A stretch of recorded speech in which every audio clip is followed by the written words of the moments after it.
Welcome, ladies and gentlemen, to our 115th Sunday gathering. Oh my goodness.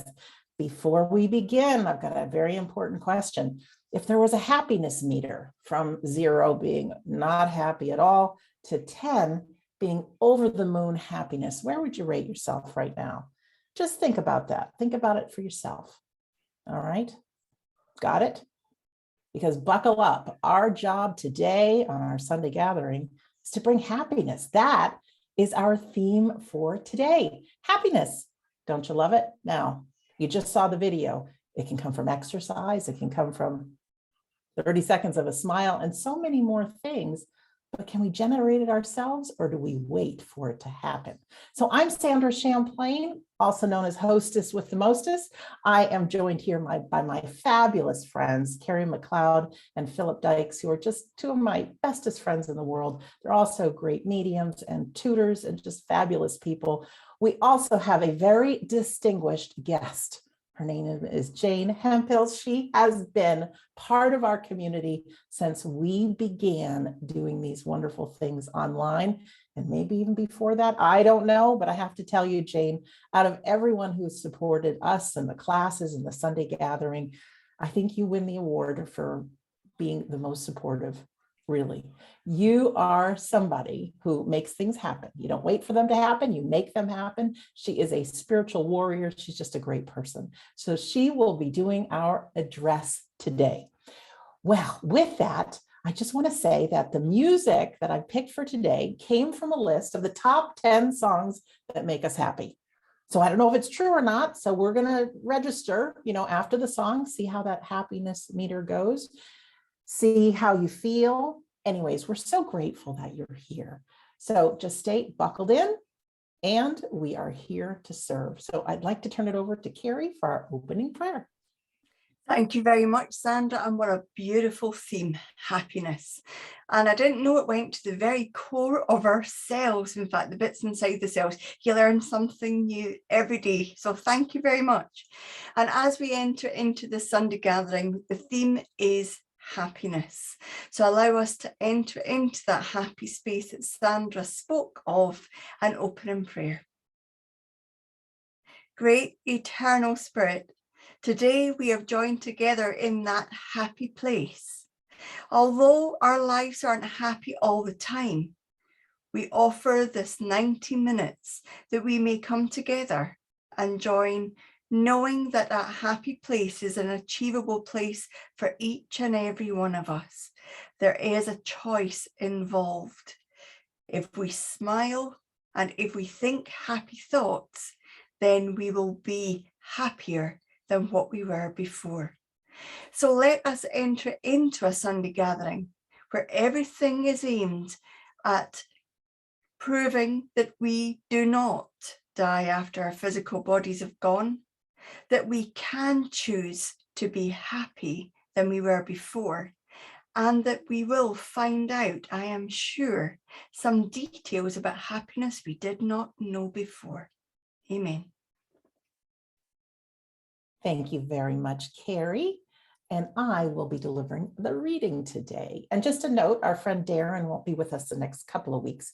He's enjoying some family time and some travel, but he is A-okay. So the reading today is from Robert Holden. He's the author of the book, Be Happy, Release the Power of Happiness in You. I once witnessed a most delightful conversation between a mother and her young daughter. The whole conversation barely lasted a minute, yet I have never forgotten it. It happened while I was sitting in a busy terminal at the New Delhi International Airport in India, waiting for my flight to be announced. The mother and her daughter, who was named Angela, were sitting opposite from me. Angela, who was about 3 years old, was talking and drawing and talking and eating and talking and reading. Meanwhile, her mother was busy sorting out plane tickets and passports. Although I could hear Angela talking, I really wasn't listening to what she was saying until suddenly she announced, I am happiness, Mommy. The words caught my ear, and I found myself smiling. What a great thought, I thought to myself. After that, Angela leaned over and tugged on her mother's t-shirt so to get her full attention. I am happiness, Mommy, said Angela. What, darling? Her mother asked. I am happiness, Mommy, repeated Angela. No, darling. What you mean to say is I am happy, exclaimed her mother. No, Mommy, exclaimed Angela. I am happiness.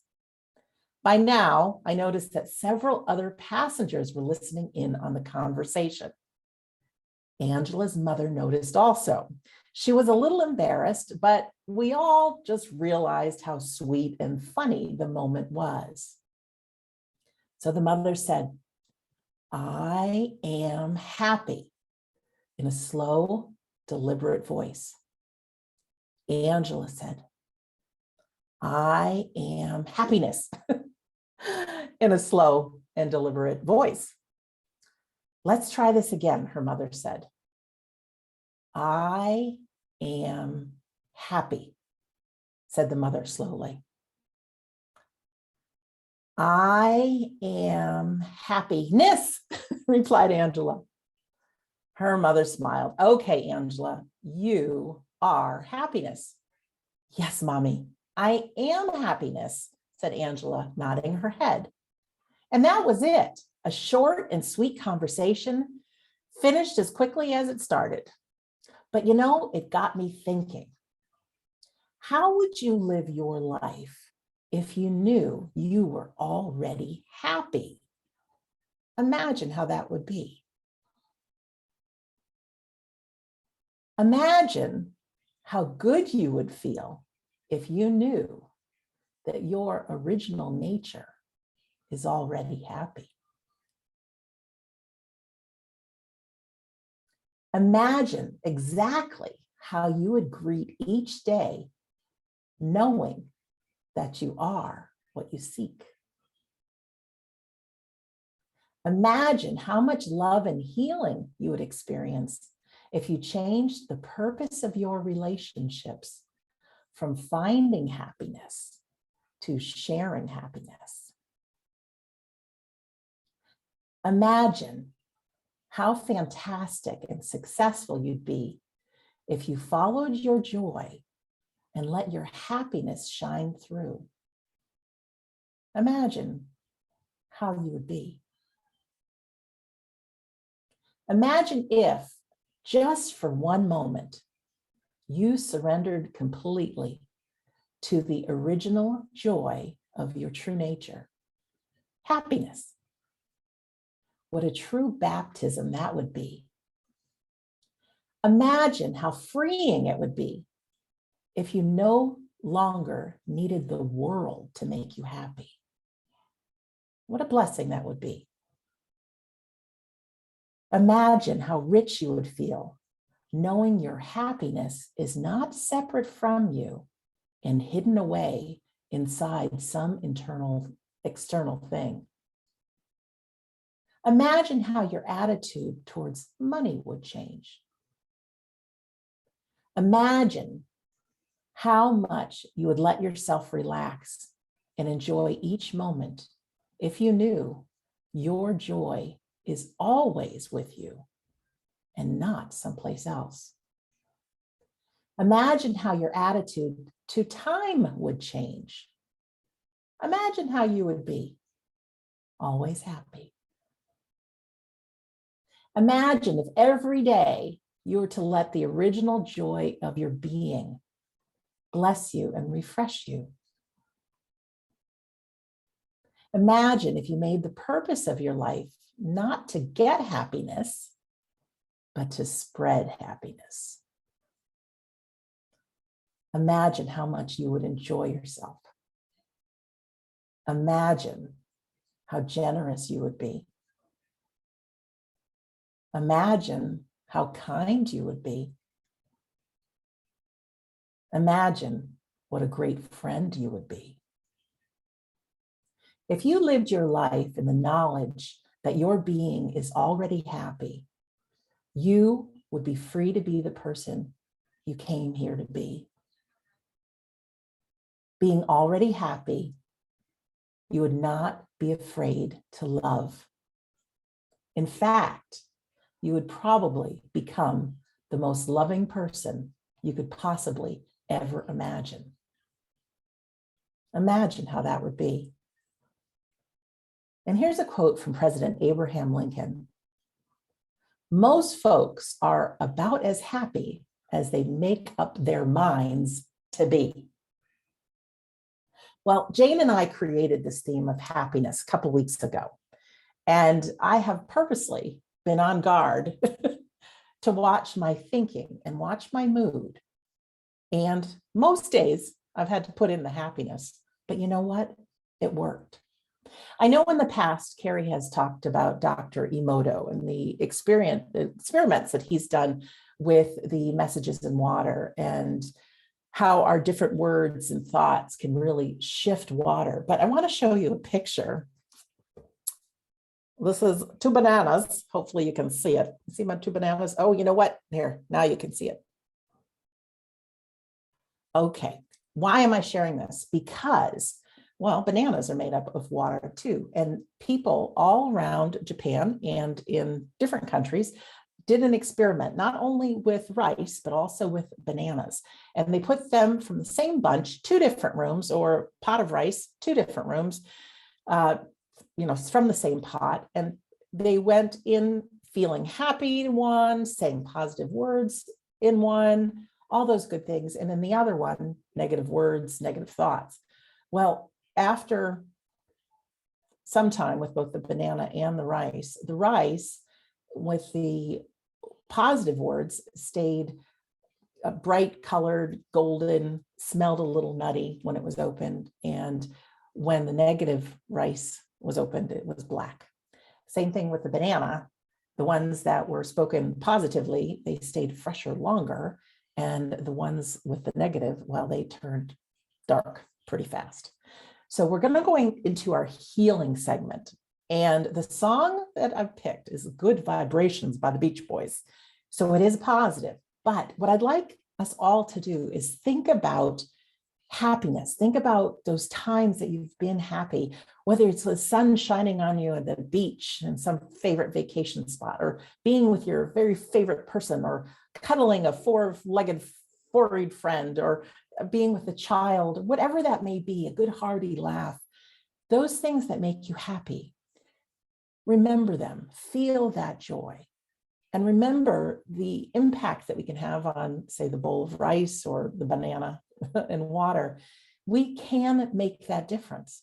Distant healing and healing, it's all very real and it all works. So I am a firm believer that we think now of our happiest moments and we just let those good vibrations just be shared in the world. And anytime you intend healing for someone else, you get it back yourself. So the color orange, they say, also brings happiness. So if you want to infuse a little orange, you can. Totally up to you. But we're going to listen to our song, Good Vibrations. And then when that's over, we're going to hear from our magnificent friend, Jane. So here is our song. Wonderful. Now, ladies and gentlemen, I'd like to introduce you to our good friend, Jane. Over to you, Jane. Yes, I do have to unmute me. Oh, I love that music. That was perfect.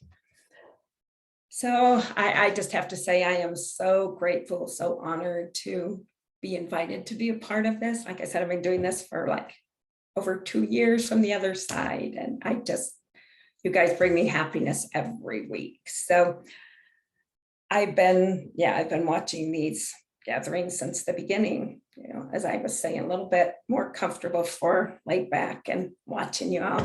I was going to tell you a little bit about myself.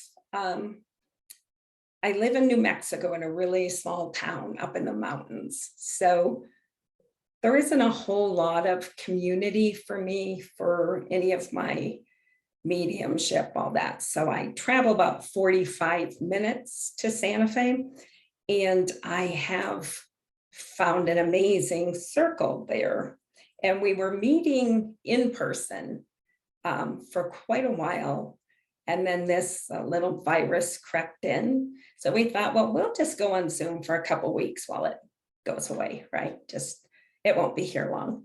So of course, we all know now it wasn't 2 weeks. And so we started doing some Zoom.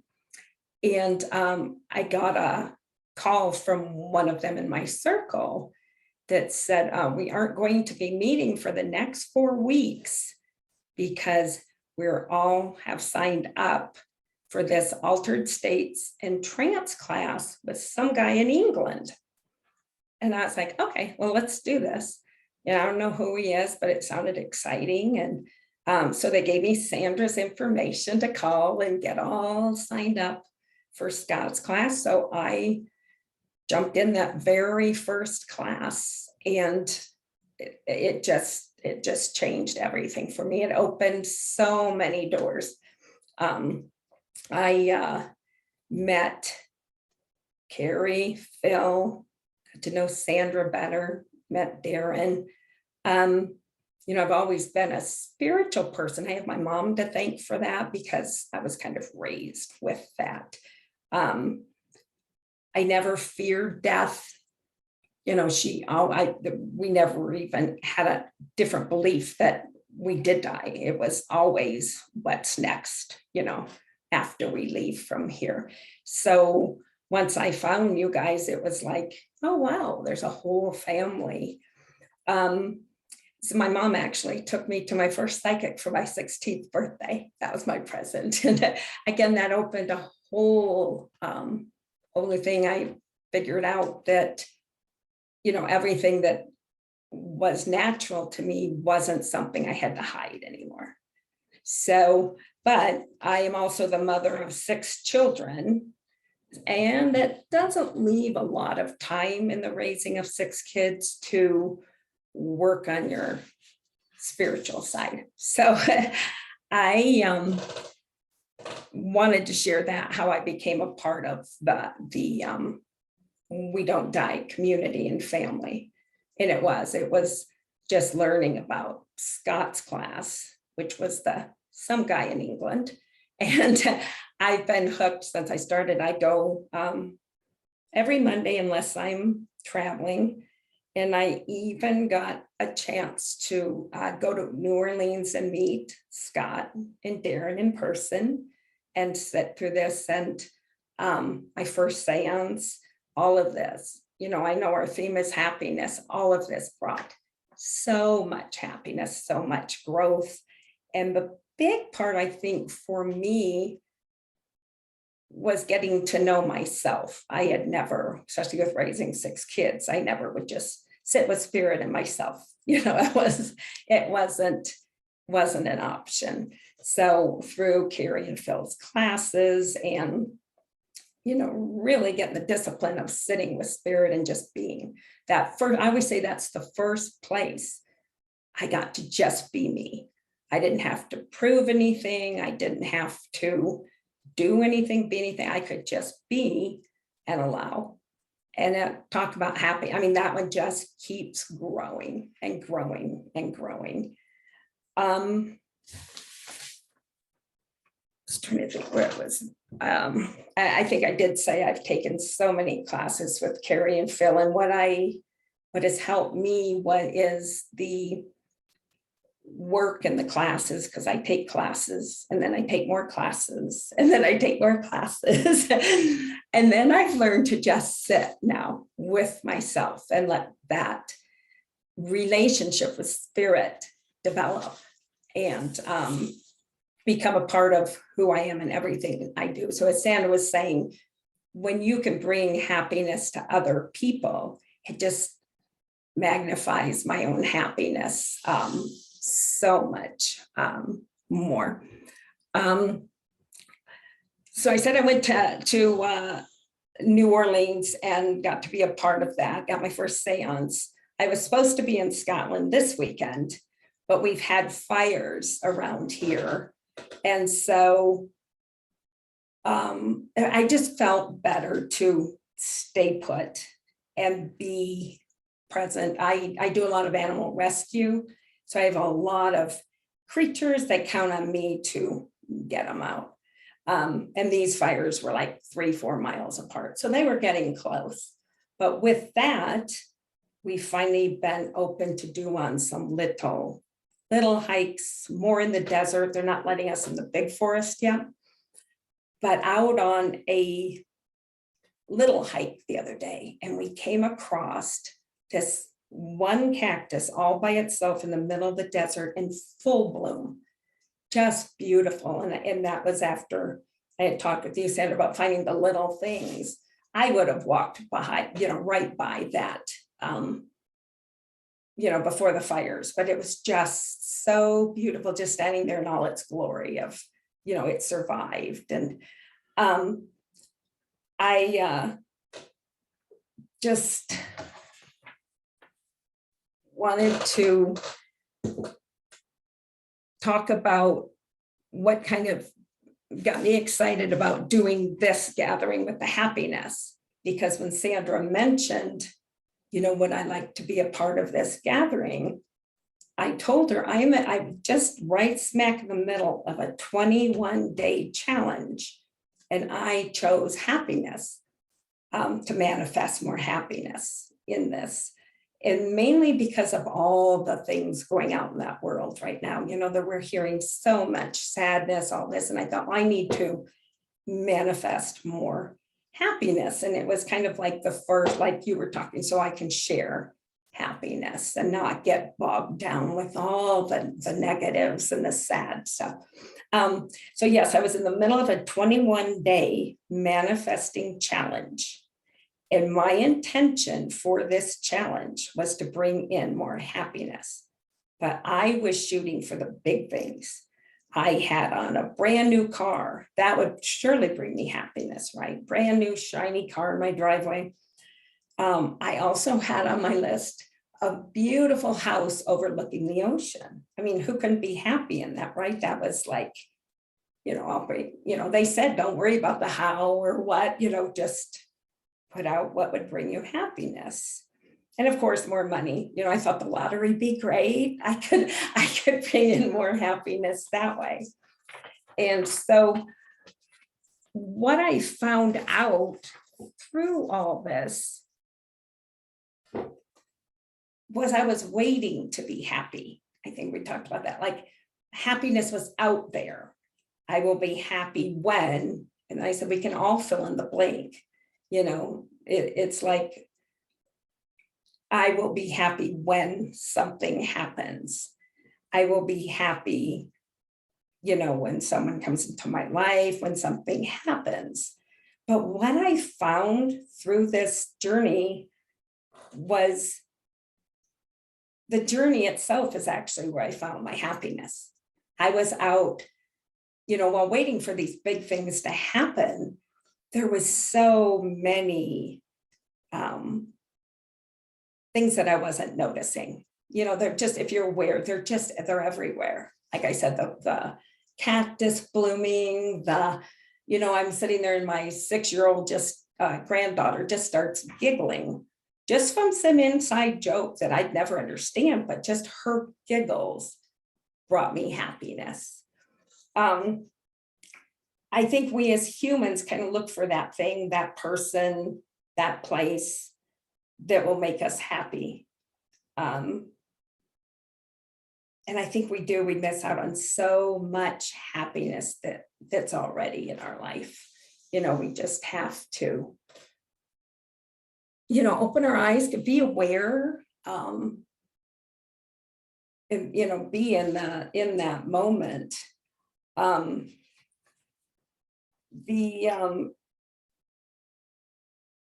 think the big aha I got is that happiness is already inside of me. It wasn't out there.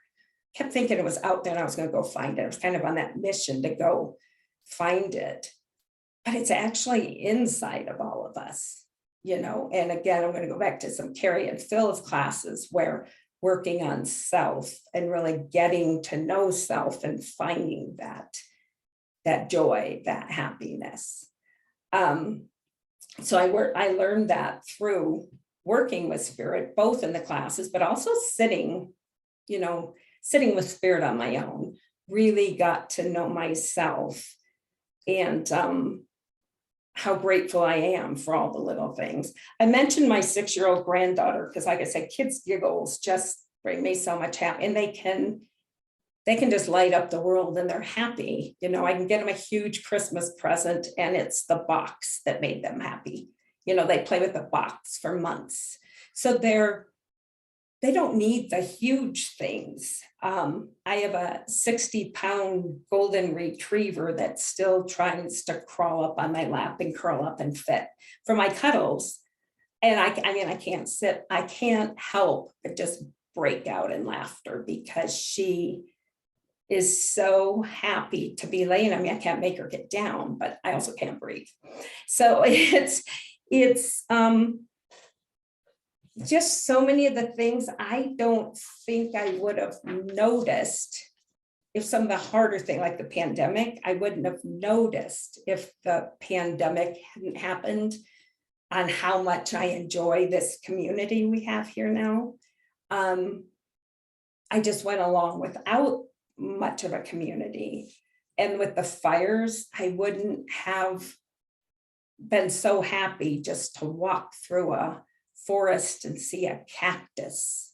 And there was a deer just staring at us around the corner, just staring at us.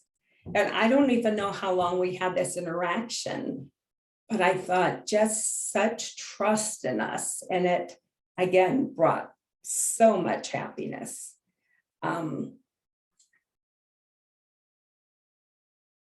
I touched a little bit on all the stuff happening around in the world that can kind of bring in the fear. I said like sad, scary things. We get a little afraid of, what the future might bring. And I have to work at bringing myself back in, like not get carried away and go out into all the what ifs. And these little things is what really brings me back. Music, one reason I love to watch The Gathering too, because I love the music and it brings so much happiness. In a walk in the woods, just being in the woods, being in the quiet, hearing just the sounds of nature, and being with my kids and grandkids. It's a simple, just a joy. Not always, but usually. And then, yeah. And finding and being a part of the community, I think has been what's brought me the most happiness during these 2 years, is finding this community and, knowing everybody shows up wanting to share. There's this connection that I didn't have before the pandemic and the gathering, all of the We Don't Die classes. So I kind of finished up by saying how grateful I am to all of you for being a part of this community, because it really does bring me the most happiness. So much family, like I always call everybody here my spiritual family, and they bring me, I'm just seeing the smiling faces in classes and on the gathering. Now we're starting to recognize everybody, of course, and then there's the new ones, and I get just as excited and happy for all the new faces. So I call you all my spiritual family, and you all bring me so much happiness. And what I've learned along this, just working through this, the 21-day manifesting, but also them working on what I wanted to say today, is those big things are great. I'd still love to win the lottery. The new car sounds amazing. That house looking over the ocean, I could be happy, but I don't need those things. to make me happy. That was the big aha.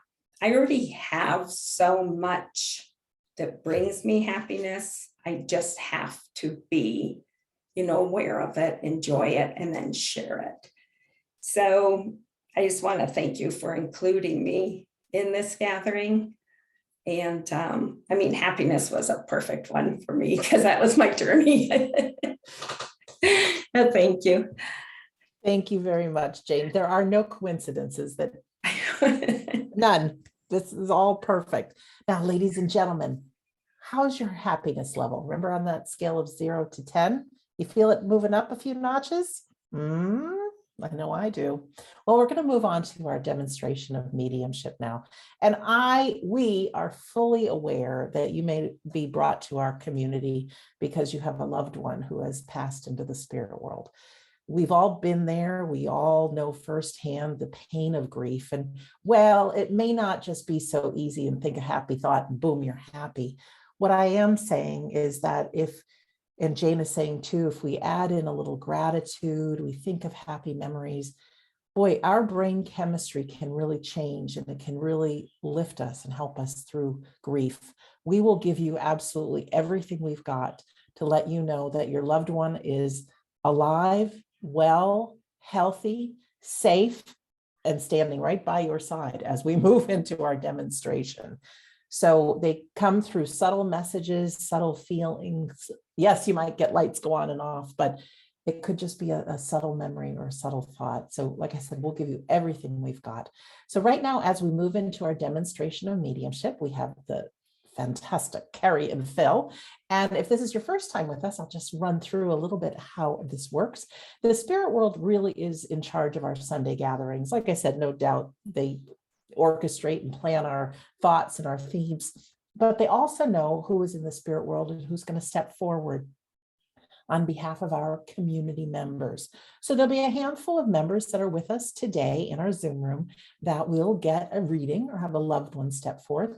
But as I say every week, if we listen into the messages, they are for all of us.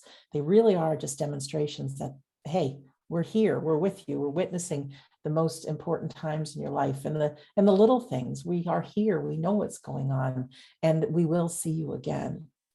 So with that, a spirit person will connect with Carrie and Phil through all of their senses. They've worked very, very hard to develop their mediumship. And like I said, they teach it as well, but they'll use their thoughts, their pictures in their minds, their feelings, all of those things, and best portray the person that is with them. Again, we are alive, real people. We're not balls of energy. We keep our personalities, all the good things. So they will start by giving a few bits of information about the person that is connected with them. And we want you to listen in, be on the edge of your seat. And if you can recognize 100% of the information that they have given as a person that you know and love, or a friend, somebody who no longer walks this earth though, and you can recognize that and say, hi, I know that person. So it might be a loved one, it might be a friend, it might be someone a little distant. But if you recognize all that information, we want you to press your raise hand button.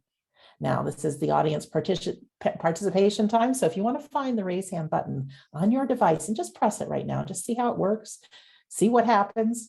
I know old friends and new are all pressing the button right now because it just feels good to interact.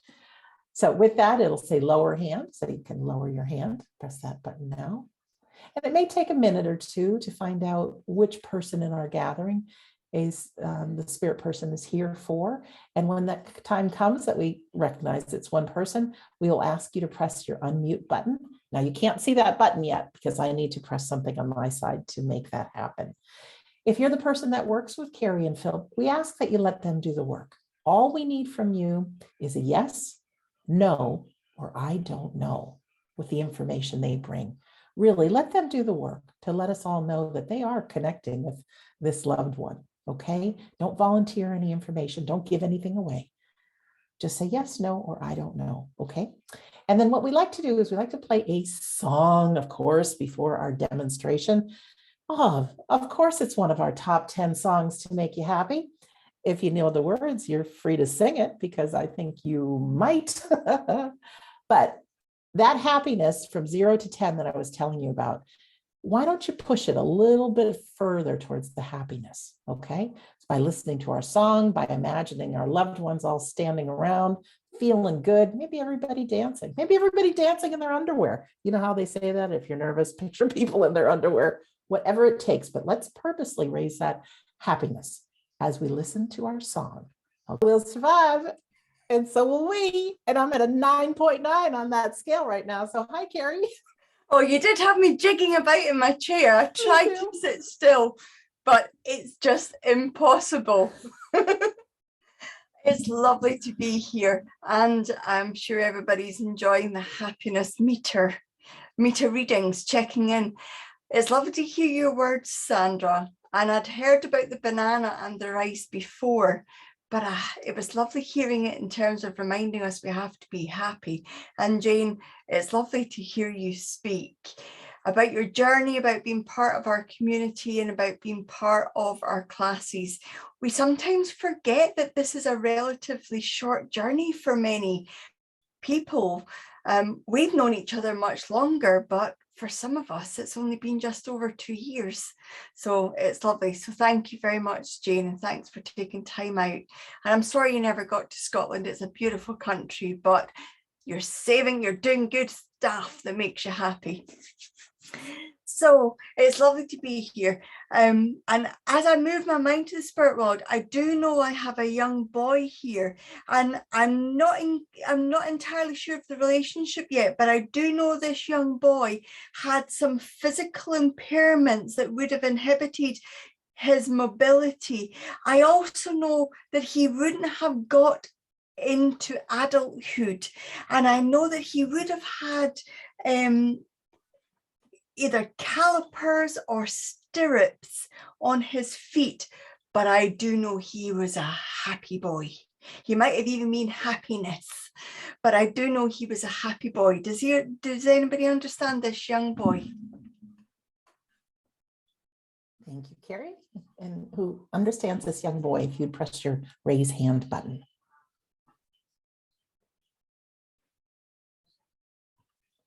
No hand up just yet, Carrie.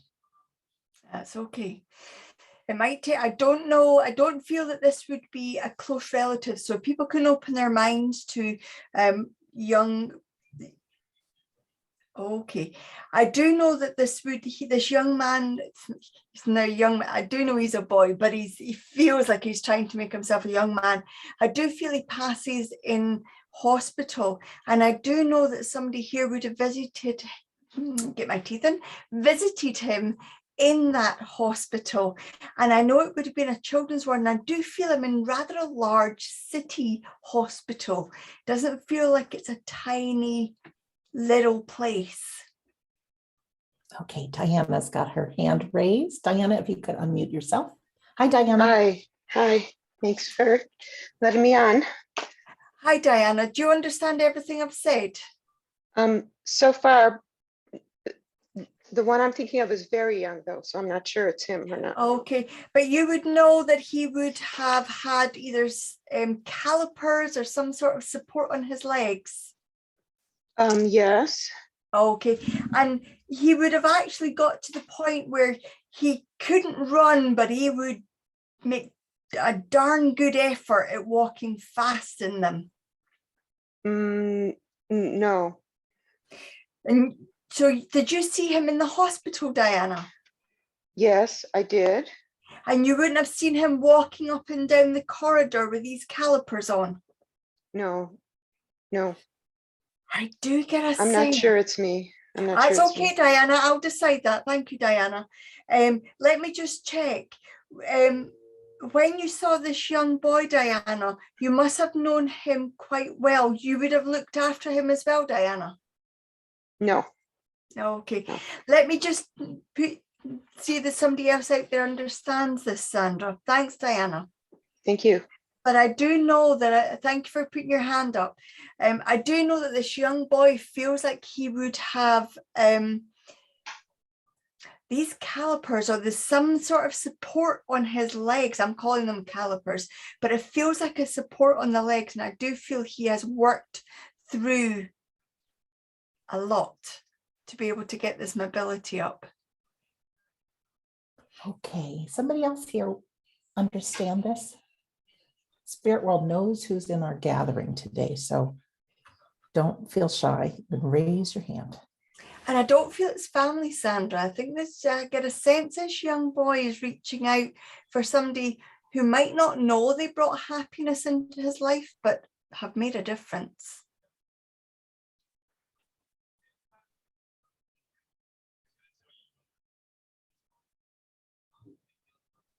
Not making sense to anybody.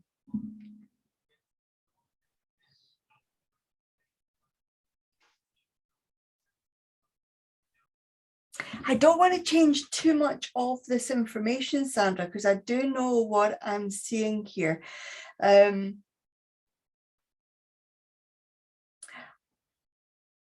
I do actually sense that somebody's not putting their hand up. Maybe they've got their minds closed as to family members only, but please know, if we can accept the wider friends, family, neighbors, patients, then generally the people we really want to hear of are on the back of that.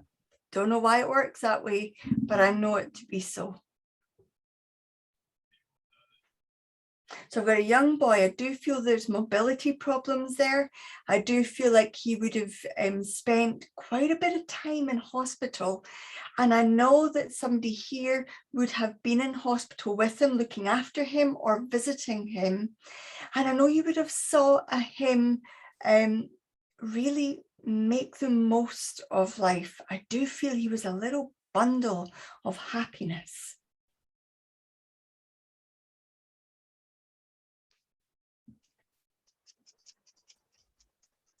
Is that making sense to anybody in our audience?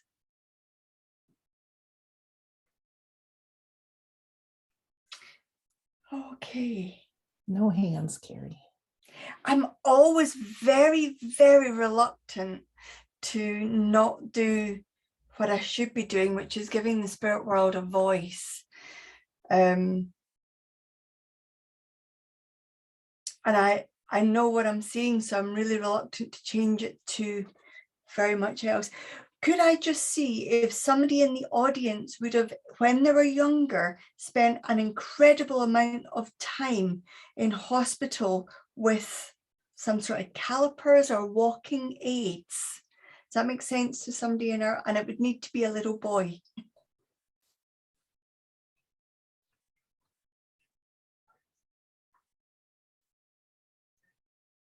So somebody in our audience that would have needed these walking aids when they were younger.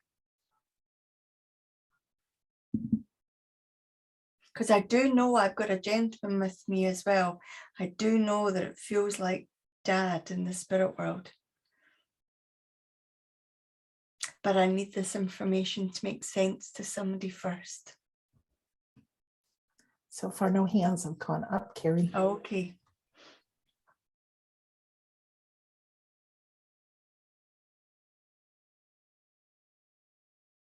Okay, then what I'm going to do is I'm going to work with Dad and just see.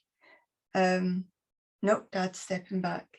Okay, then I'm going, somebody out there can email. There's no reading after this, but if you know who this young boy is and you got Dad in the spirit world, then let us know, because at least the little boy gets to know that he's been heard. Okay.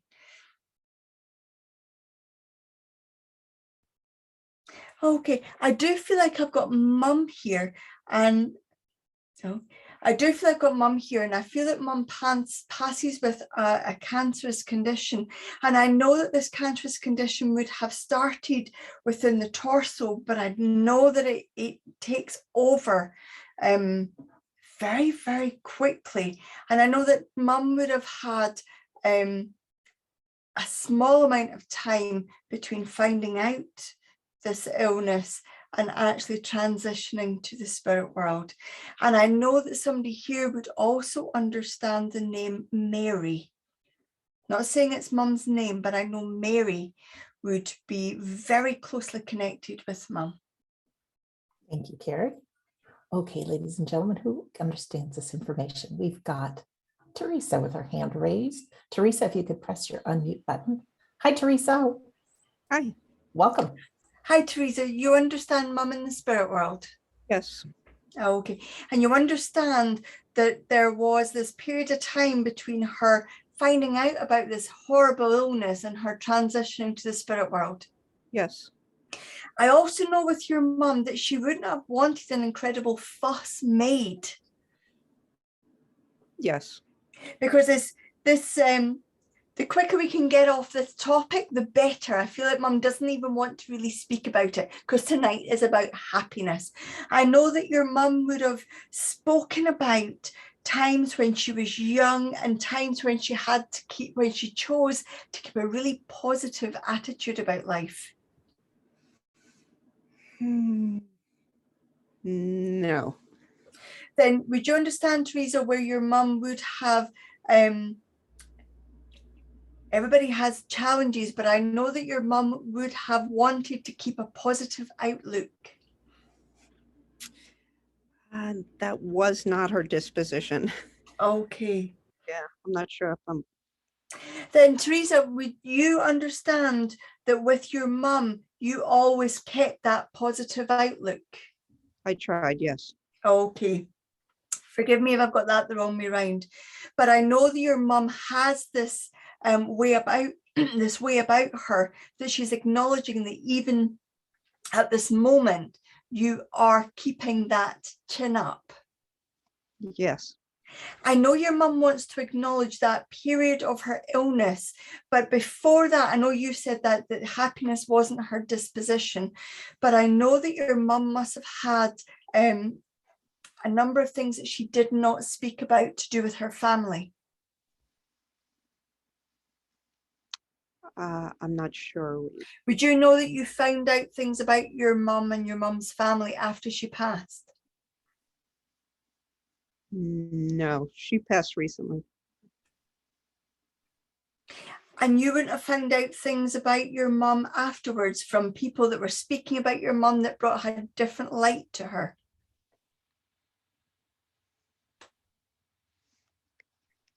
Not that I'm aware of. Okay. Doesn't quite feel right, Teresa. Yes. Hang on a second. Okay. Sandra, is there anybody else with their hand up at the moment that can understand everything I've taken, everything I've said? Okay, we have Doris and Lisa with their hands raised. Okay. Can I speak with Doris for the moment? Thanks, Teresa. Okay. Doris, if you could press your unmute button. Hi, Doris. Hi. Hi, Doris. You would understand Mum with this very quick illness. Carrie, I could understand everything but the cancer. Yes, it was a quick illness. But would have been in her torso. Yes. Okay. And she would have been of quite a happy disposition.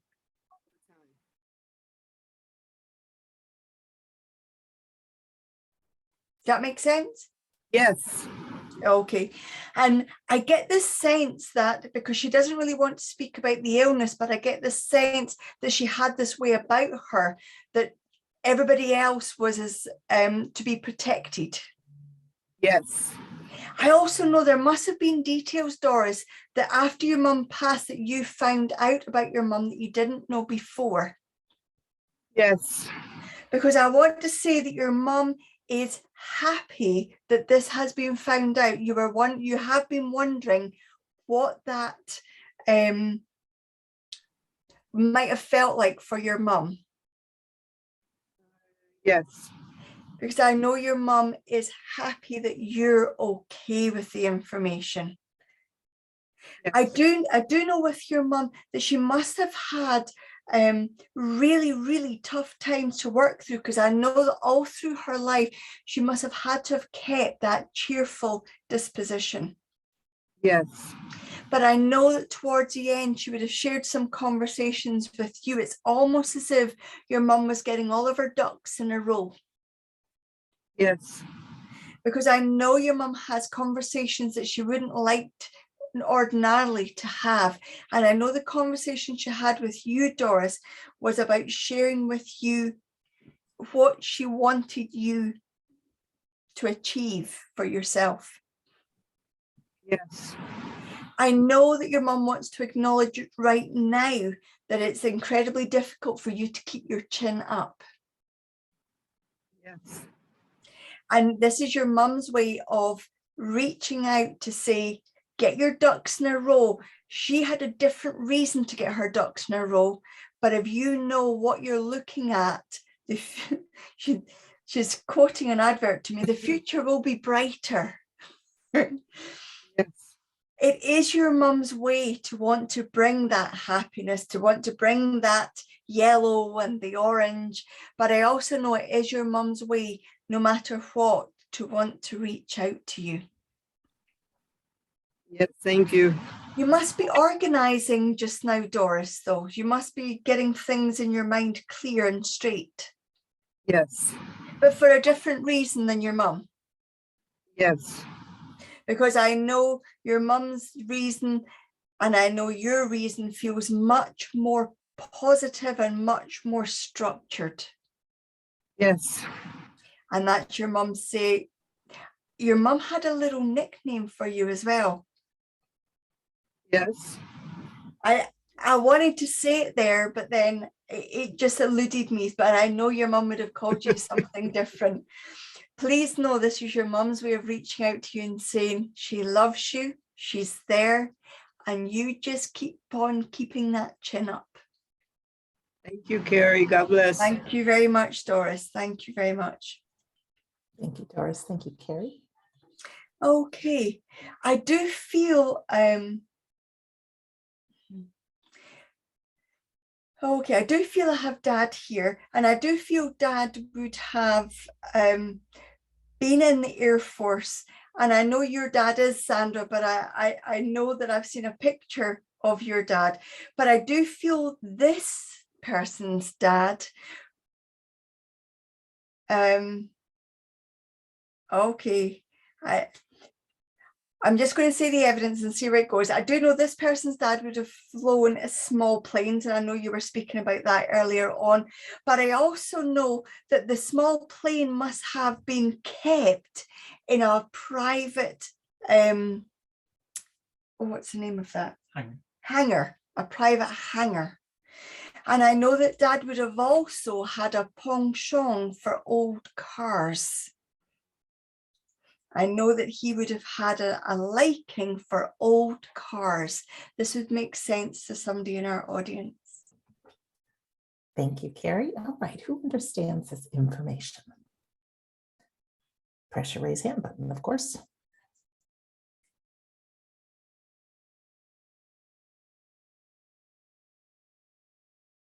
No hands up just yet, Carrie. And no hands up just now. Then if I take away Dad, would somebody understand a gentleman in the spirit world that would have flown planes, but I do know he had his own, or he flew this very small plane, and the small plane had its own small hangar, and he also enjoyed old cars.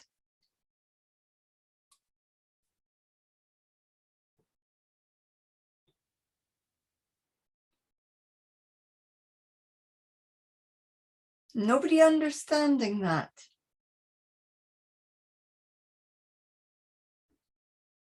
Then, Oh, I spoke too soon. Sunshine has your hand up. Sunshine, if you can unmute yourself. Hi there. Hi there. It's not all of it though. I don't understand all of it. and what part don't you understand? It would be father-in-law in the Air Force, but didn't fly the planes. Then, Sunshine, would you have been to an air show with your father-in-law? No. Because I do know I need to be walking around a hangar with a small plane, and I know that there is, and you would understand your father-in-law liking old cars. Yes. And you haven't been in a small plane recently, Sunshine? No. Okay, work with me for a second on this, if it's okay, if that's okay. But he was in the Air Force. Yes. Okay. Then your father-in-law must have had quite a quirky sense of humor. He would have quite happily had people hanging on by the end of their seat. Yes. Because I get the sense from him that he's very much happy with having me hanging here with him. But I know your father-in-law must have looked at you in a way that you and him understood one another really well. Somewhat. I'd rather have a no. Right. It doesn't feel right for me, but let's keep trying. Because I do feel that there is I do feel like I'm looking for daughter, Sandra. I have to say, I do feel like I'm looking for daughter, because I feel such a draw. I feel such a connection here that I'm looking for somebody that wants to speak to me. Well, I Not want saying to you don't, speak with you. sunshine. Thank you. I'd love to speak. Okay, Yeah. we've got another hand up. Rocio, if I'm pronouncing your name right. Let's see here. Could you unmute yourself? Is it Rocio? Rocio. Rocio, welcome. Thank you. Hi, Basil. You Hi. understand what I've said? Yes. Well, earlier you were saying about older cars, and my dad used to always buy really old cars and collect them. And would you have and would your dad have been in the Air Force? But he was not in the Air Force. And No. you wouldn't have been to an air show with him? Did I what? Go to an air show with him? We would not just like we would look at plane. We would go on cruises, and sometimes Okay. Then, and is it Roxio? Rocio. Rocio, sorry. Rocio, would you know where your dad would have had such a quirky sense of humor? Yes, he had. But just yes or no, because it'll be really helpful. Because I know that he's quite enjoying. He's not feeling bad at all for having me on the end of my seat here. He's really enjoying this fact of keeping me on the edge of the seat. But I also know you and him would have had a really, really good understanding. Yes. I know he's your dad, but I also know that you and your dad must have shared a similar sense of humor. Yes, very. You and your dad must have also have memories of going out in the car, just you and him. Yes. And you must have, one of those memories must be you and him near a coastline. Yes. Because on that coastline, your dad and you would have been singing in the car. Yes. Because I got your dad singing here, and I can hear the waves and I can feel the wind. But I know your dad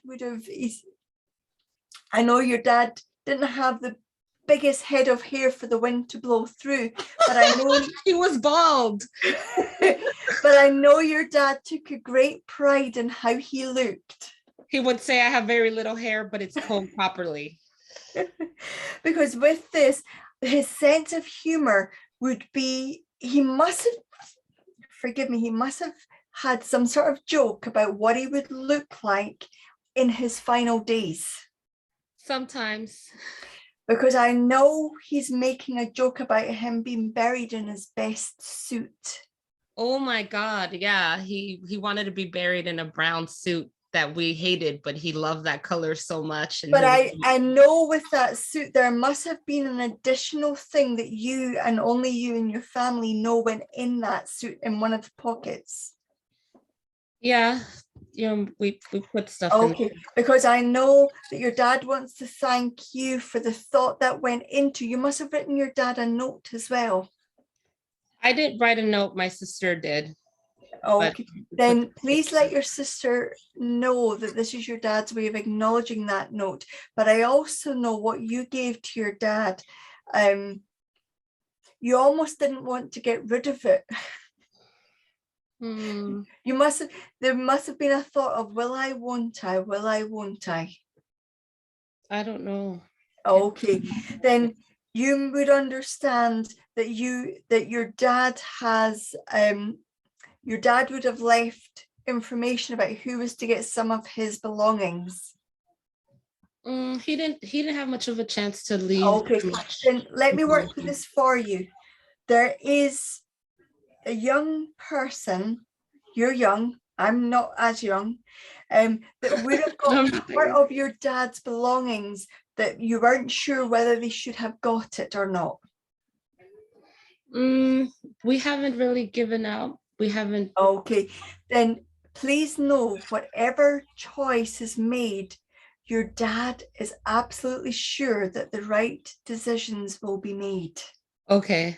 Oh, good to hear. It is absolutely whatever feels right for family and friends, and whatever you've I know you said your sister wrote something for your dad, but I know you have either spoken words to your dad or written them down, because I know he tells me he Yeah, loves I tried to the talk to him words.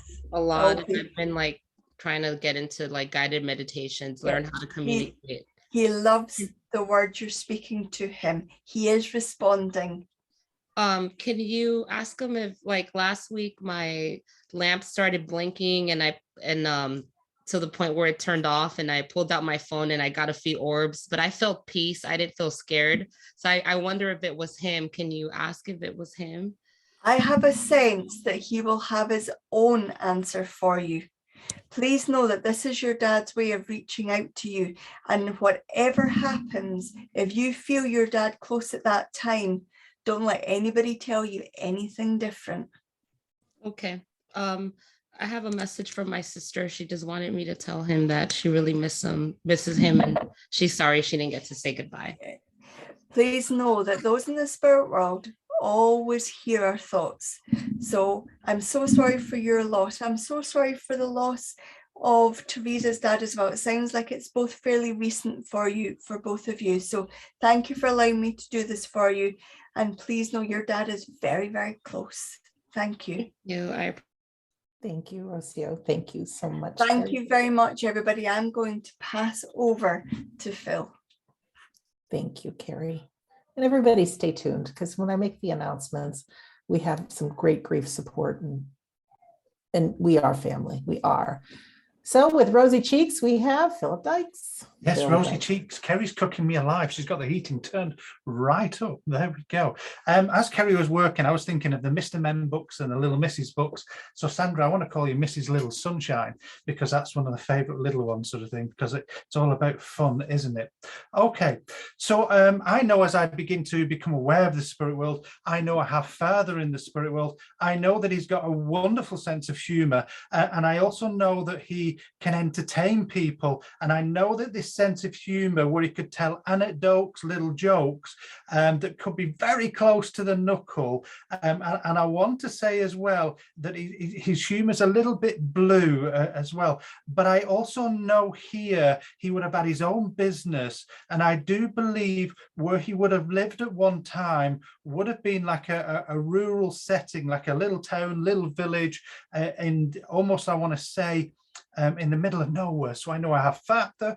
I know he has a really good sense of humor. I know there's some fond memories which I want to go into in a little bit, but I know he had his own business, and I know he's lived in that setting of, how can I put that rural setting here.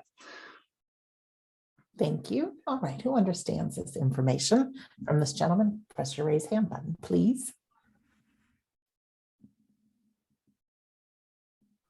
I can feel everybody thinking from here. No hands up just yet, Phil. The only thing I can change if I have to or let go of is the relationship. But I do believe that he does feel like Father here. Let's just see. All right, we have Lisa with her hand up, and Craig with his hand up, and Sandra with her hand up. Okay, so where I wanted one, I've now got three. Yes, Lucky right. bit. Here we go. Let's see what happens here.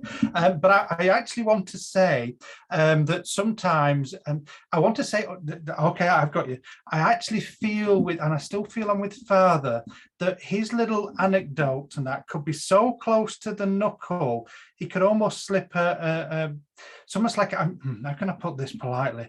It's almost like he knew things. He wasn't daft. He wasn't a daft man. He knew what was going on and what people might be thinking or saying. And he'd get his little anecdotes in, his little sayings in front of people, but they were said with no malice. But people that knew him knew exactly what he was referring to.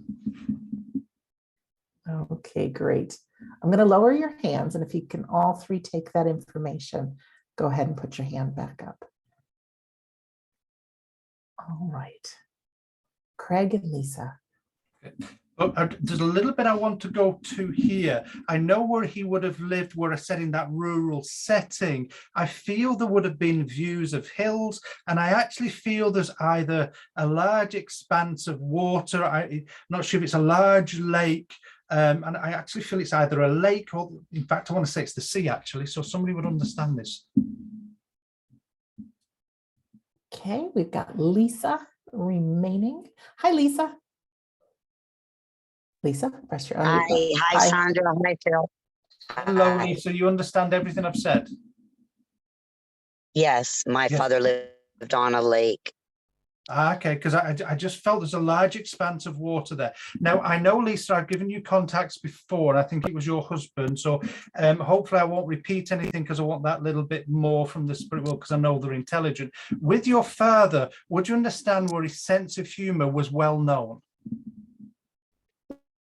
Yes. And if I said that sense of humor, there could be also an element of sarcasm in there. Oh, yes. And where I said he could bring his little anecdotes and his jokes, but there was, it's almost like you knew who he got on with, who he didn't, because he'd be very close to the knuckle with them. Yes.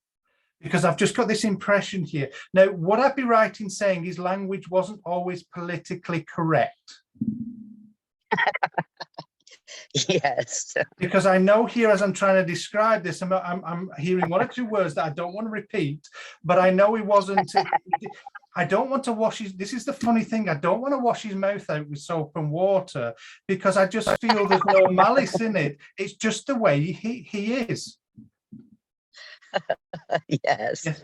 But I also feel as well that he was brought up in like an old setting, like a country setting. Yes. Because it just feels this is the way we talk, this is the way we are, we don't mean anything by it. And I actually feel there would be words that people, or I may class as swear words, but I know will be everyday words for him. Yes. And would I be right in him. saying your dad as well, your father, had a, how can I put this, almost like a pickup truck? Yes. Yes, And he had a pickup there must truck. be memories of him having you in the back of the pickup truck driving down the road at times. Yes. And if I said it wasn't just you, it was you and your friends, would that make sense? Yes. And it feels like he would drive you into what I call a little town. Yes. And it's almost like I want to go to like a little ice cream shop that will bring memories back of a little ice cream or toffee shop, candy shop. Yes. Yes. Candy Because shop. Okay, because I know here, but it's almost like dad goes to do his chores, but he's taking you to meet your friends and everything, or with your friends. And it's almost like I want to say he's a family man, but he makes the most of his time. Yes. And when I say family man, he'll do anything for you and the family. But I actually feel he's always got something in the back of his mind. He's got a job to do, an errand to run. So it's almost like he makes the most by combining the two. Yes. Now, would I be right in saying as well, Lisa, that your dad would play the guitar? No. My husband did. I was going to say, would you understand your husband then playing the guitar?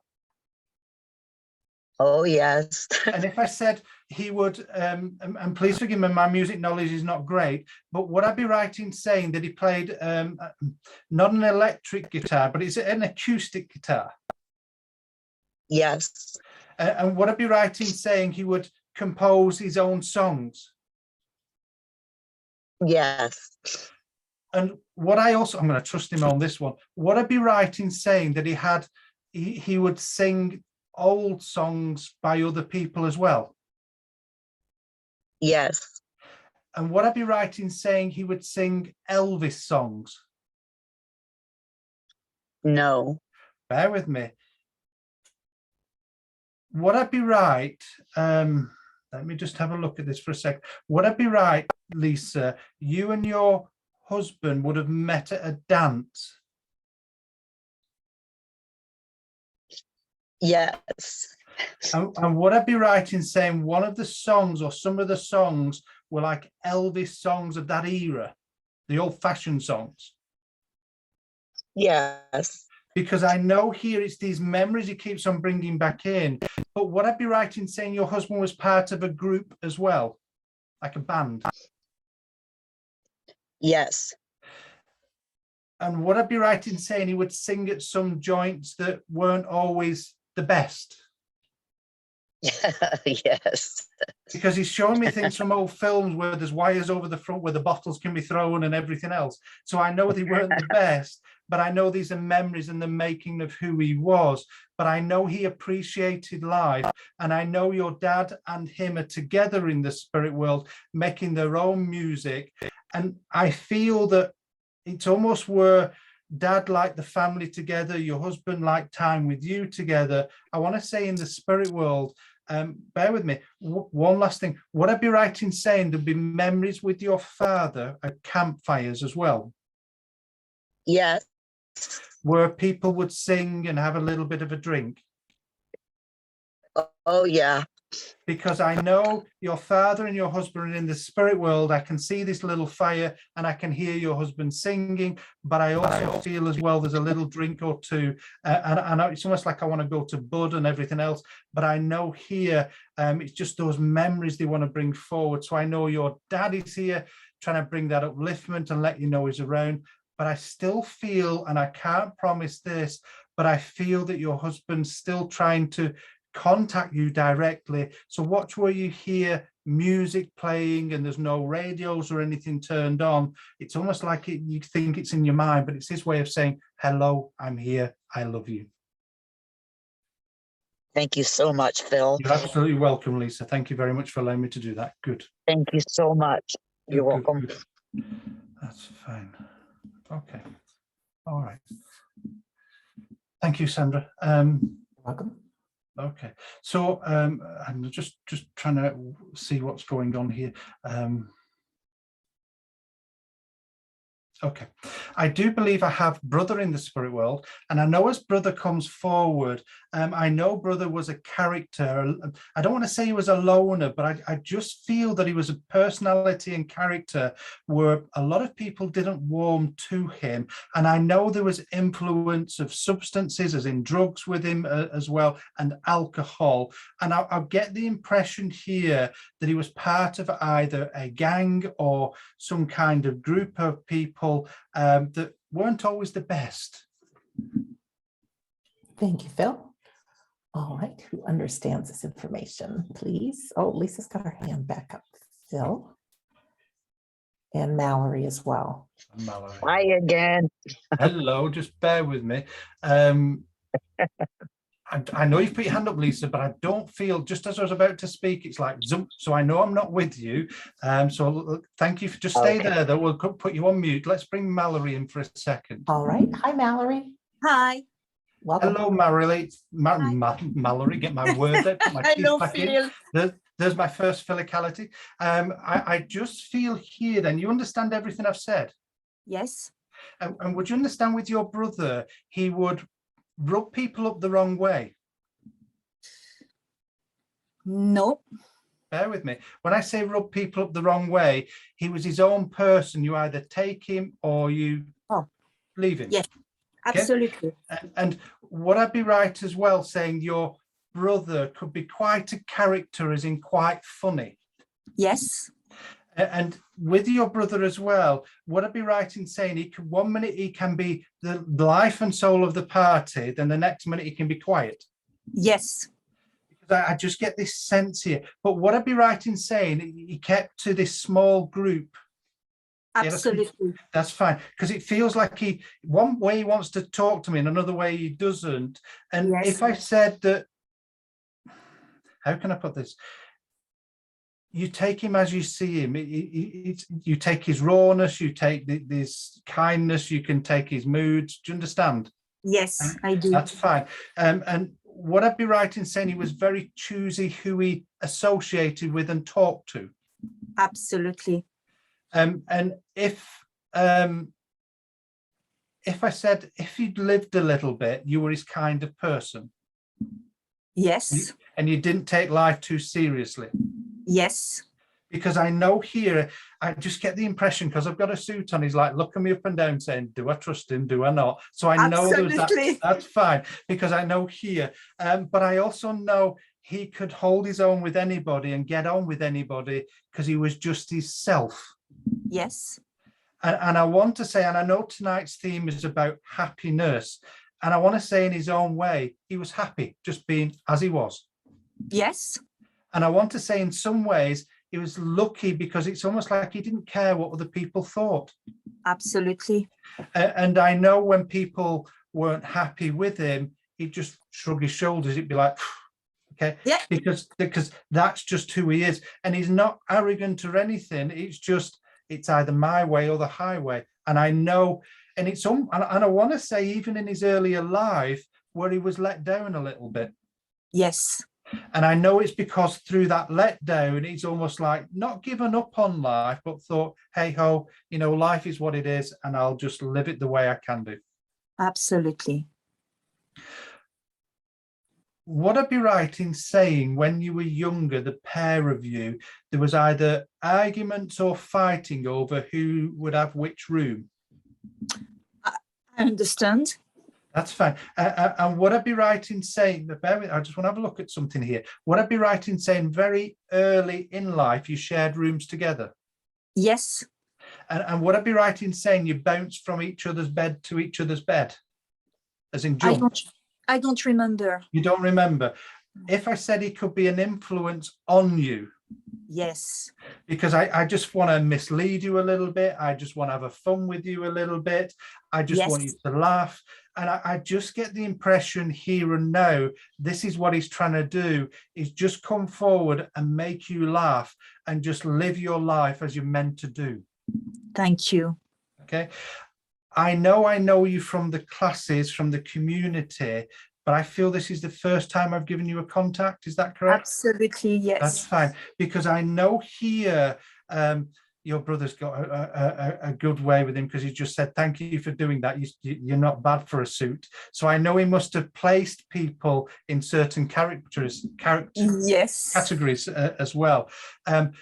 But I also know there must be a memory where one of the last times you saw your brother and he wasn't in the best frame of mind. Yes. And when I say that, there was a little bit of anger there with him as well. Yes. But not towards you. Correct.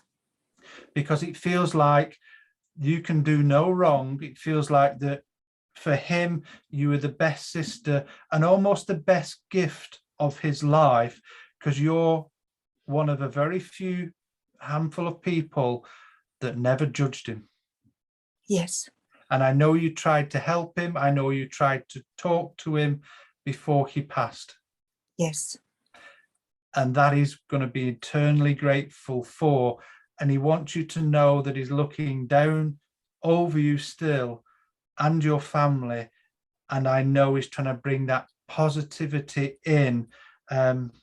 One last thing, Mal, would I be right in saying you're going to move soon?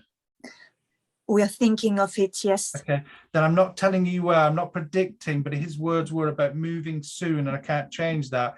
He's there to help and get things in place, so he knows about it. So I'm going to leave his love with you, Mallory, and say thank you for allowing me to do that. Thank you so much. Thank you very, very much. That's good. Well, ladies and gentlemen, it's that time to hand over to Miss Sunshine, Miss Happiness, Miss Velocity, Miss America. I could keep on going till the end of the world here. Yeah, do it, Phil, do it. Okay. Miss Velocity, oh no, we've done. But it's been a true pleasure serving the spirit world. It's always a pleasure to work with Kerry, to have Jane speak, and to have the hostess with the mostess, wherever she is in the world, Miss Sandra Champlain. So I'm going to hand over to you. Thank you very much. Thank you so much to both you and Carrie. Love you guys so much. We all do.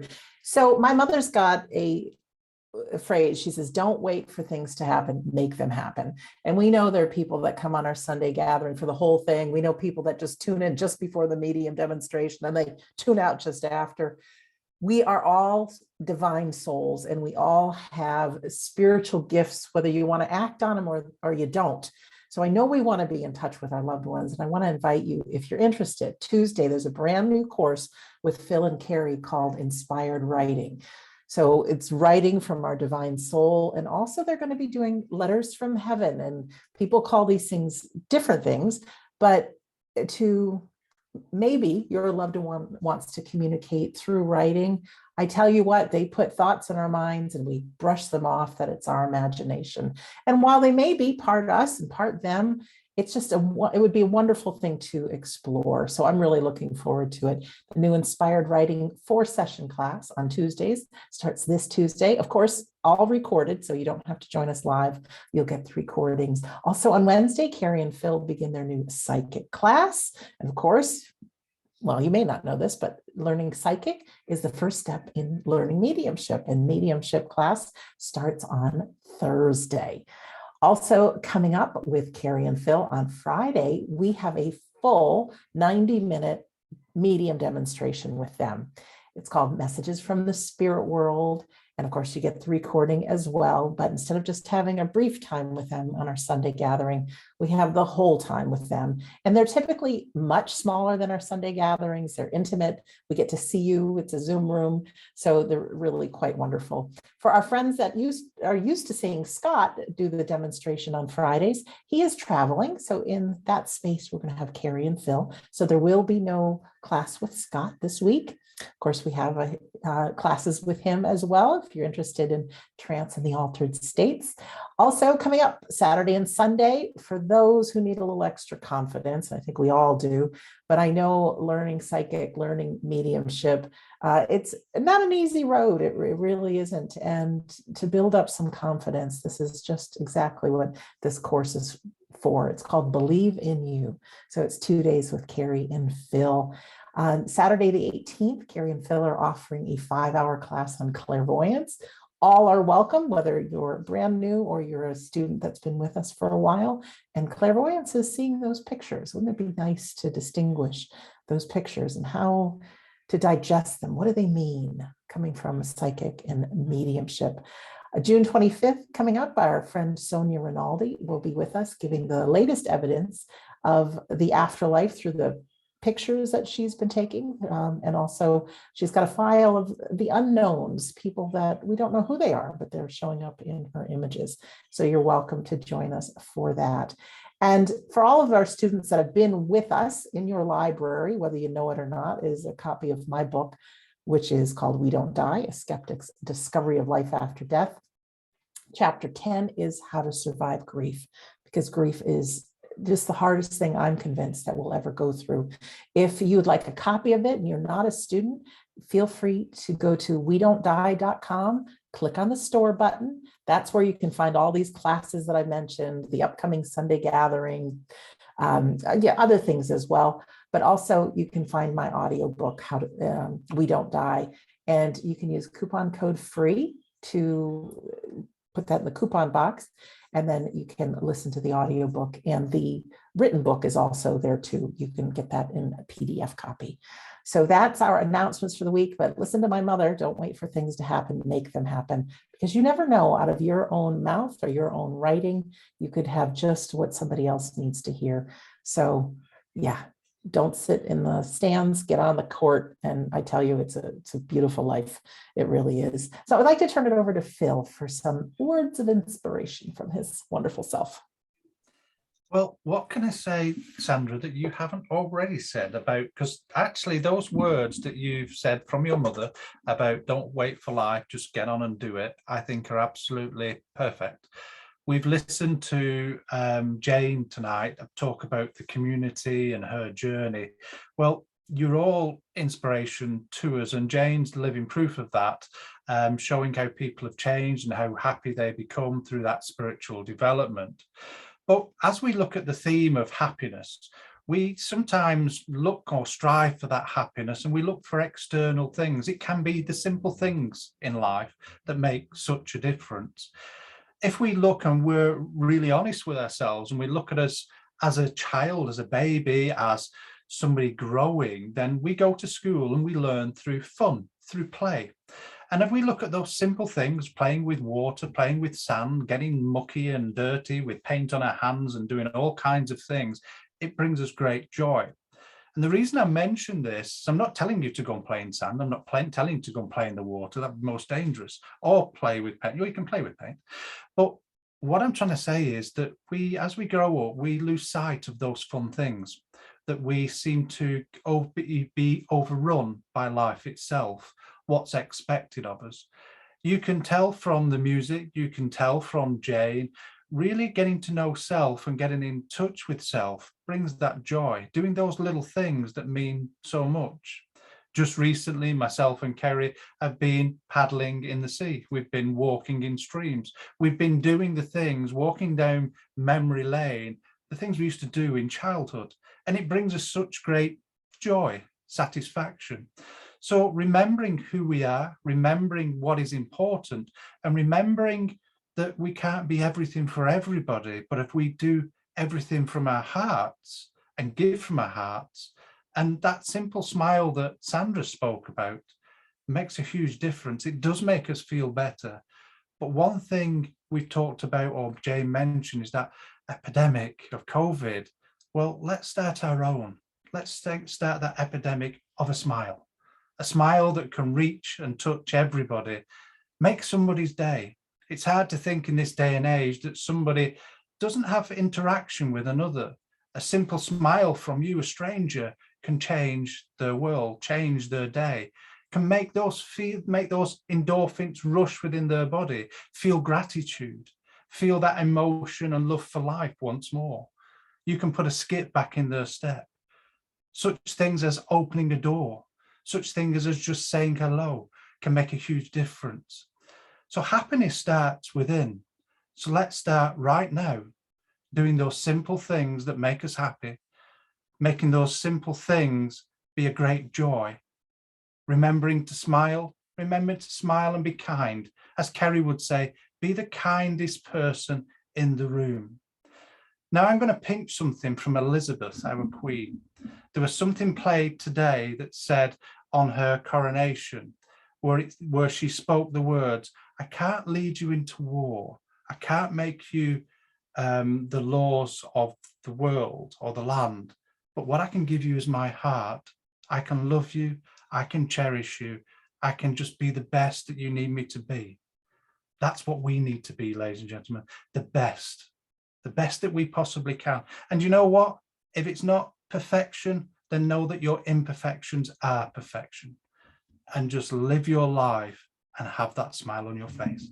And I'm going to leave you that. Say thank you. Thank you, Phil. And if you would like to do our closing prayer. Yes. So, ladies and gentlemen, as I've just mentioned, let's have that joy in our hearts as we unite within what we call prayer. And we thank that love of our loved ones coming around us. And we ask for that joy to stay with us. Stay with us within this coming days, within this coming week, to be the best people that we can be, remembering to have that smile upon our faces and remembering to have that joy within our hearts.